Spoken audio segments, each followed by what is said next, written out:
Summit में हमारे साथ मौजूद हैं Urvashi Prasad, director office of vice chairman NITI Aayog. Ma'am, सबसे पहले तो आपका स्वागत है। और मेरा पहला सवाल यही रहेगा कि जो हमारी टेक्नोलॉजी बदल रही है, उसका आप लोग गवर्नमेंट सर्विसेज में कैसे इस्तेमाल कर रहे हैं? तो टेक्नोलॉजी का जो अडॉप्शन है गवर्नमेंट सर्विसेज में वो बहुत तेज़ी से बढ़ा है। और कोविड के बाद तो इसमें और भी एक्सेलरेशन आया है। हर सेक्टर, चाहे आप हेल्थ केयर देखें, एजुकेशन देखें, एग्रीकल्चर देखें, कोई भी सेक्टर हो, बहुत टेक्नोलॉजी का अडॉप्शन बहुत हद तक हुआ है। तो एक तो वो है कि गवर्नमेंट इटसेल्फ अपने सर्विसेज को किस तरह से ट्रांसफॉर्म कर रही है। दूसरा जो गवर्नमेंट एक रोल प्ले कर रही है वो है फ्रेमवर्क्स और स्टैंडर्ड्स बनाने का, क्योंकि जब भी कोई टेक्नोलॉजी आती है उसके साथ आते हैं बहुत से privacy issues, security issues, ethical issues. तो उन सब के लिए एक फ्रेमवर्क होना, एक स्टैंडर्ड होना, वो बहुत ज़रूरी होता है। तो उस पे भी सरकार काम कर रही है। जी, जैसे कि सरकार data privacy bill pay already सरकार ला चुकी है। तो अब उससे लेके वो बिल तो आ चुका है, लेकिन लोगों में जागरूकता लाने के लिए सरकार क्या तैयारियां कर रही है? तो वही है कि एक तरफ तो लेजिस्लेशन पॉलिसी उस पे काम होगा और वो हो रहा है। दूसरा जो है कि जो केंद्र सरकार है वो राज्य सरकारों के साथ काम कर रही है, क्योंकि भारत में कोई भी आप लॉ पॉलिसी कुछ भी फ्रेमवर्क आप बनाएंगे तो वो सिर्फ एक सेंट्रल लेवल पे नहीं होता है। जो हमारी राज्य सरकारें हैं उनकी बहुत एक अहम भूमिका होती है। तो वो जो एक सेंटर स्टेट एंगेजमेंट है उस पर बहुत ध्यान दिया जा रहा है। और फाइनली जो सिटीजन्स हैं, जो नागरिक हैं हमारे, उनमें जागरूकता लाना कि ये टेक्नोलॉजी उनकी लाइफ में कैसे सुधार ला सकती है। लेकिन जो टेक्नोलॉजी के रिस्क हैं उनको भी कैसे मैनेज हम करने की कोशिश कर रहे हैं। ये नागरिकों को कॉन्फिडेंस देना बहुत ज़रूरी है। तो वो भी एक जो काम है वो सरकार की तरफ से हम कर रहे हैं।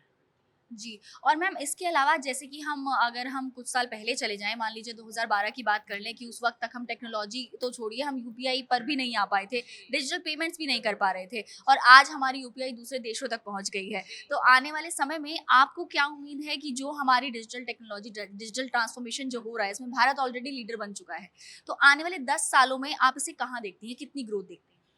देखिए, ग्रोथ का पोटेंशियल तो बहुत ही ट्रिमेंडस है हमारा, बिकॉज जैसा आपने कहा यूपीआई जैसी चीज़ अब बाहर पहुंच चुकी है। हमारे जो जनधन अकाउंट्स हैं जो उसको लेवरेज करते हैं टेक्नोलॉजी को, आधार, मोबाइल, इतने हमारे जनधन अकाउंट्स अब खुल गए हैं करोड़ों में। जो फिनटेक है हमारा कितना एक्सपैंड हुआ है। तो टेक्नोलॉजी का पोटेंशियल तो बहुत ज़्यादा है। हमारे यहाँ बहुत ही टैलेंटेड लोग हैं जो कॉन्स्टेंटली इनोवेशन कर रहे हैं। स्टार्टअप्स हैं, तरह तरह के सेक्टर में स्टार्टअप्स हैं जो जो टेक्नोलॉजी को यूज़ कर रहे हैं कि लोगों के लिए हम लाइफ कैसे बेहतर कर सकें। तो टेक्नोलॉजी फॉर सोशल गुड भी जो एक एरिया है, मुझे लगता है कि बहुत बढ़ेगा भारत में। तो मुझे लगता है कि ये तो एक सबसे अहम इमर्जिंग एक सेक्टर है और इसमें अभी तो हमने बस टिप ऑफ द आइसबर्ग को देखा है। अभी तो आगे बहुत इसमें ट्रांसफॉर्मेशन होगा। और ma'am, ease of doing business पे अगर मैं बात करूँ कि जो ईज़ ऑफ डूइंग बिज़नेस है वो बहुत तेज़ी से काम हो रहा है। अभी उत्तर प्रदेश इन्वेस्टमेंट के मामले में सबसे नंबर 1 पे आया था हाल ही में। तो आपको क्या लगता है कि सरकार को और इनमें और क्या-क्या तैयारियाँ करने की या और कौन-कौन से कदम उठाने की ज़रूरत है फिलहाल?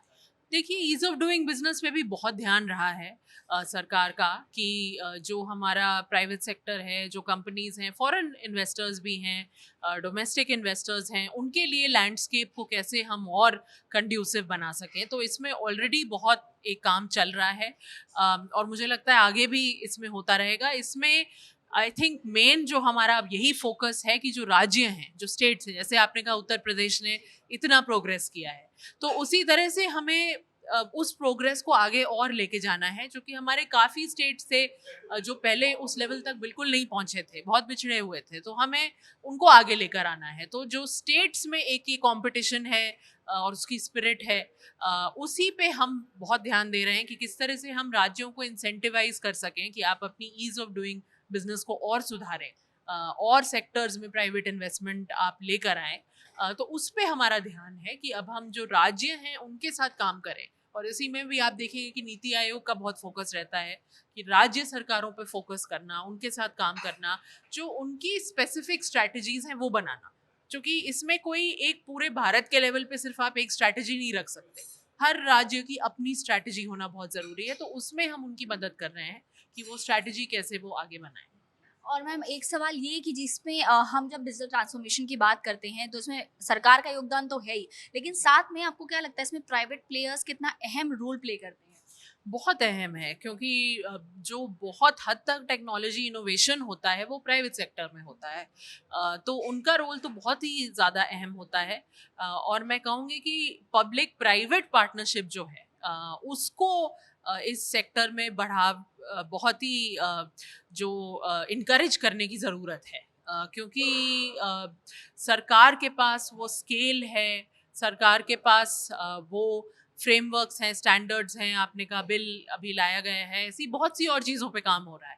और प्राइवेट सेक्टर के पास वो इनोवेशन है, वो कटिंग एज इनोवेशन है। तो वो दोनों चीज़ों को जब हम साथ में ले आएंगे तो फिर तो बहुत ही हम इनक्रेडिबल प्रोग्रेस कर सकते हैं। तो आई थिंक पब्लिक प्राइवेट दोनों को साथ में लाना, दोनों के पोटेंशियल को साथ में जोड़ना, उसी पे हमें फोकस करने की ज़रूरत है। Ma'am thank you so much for your insights, thank you so much.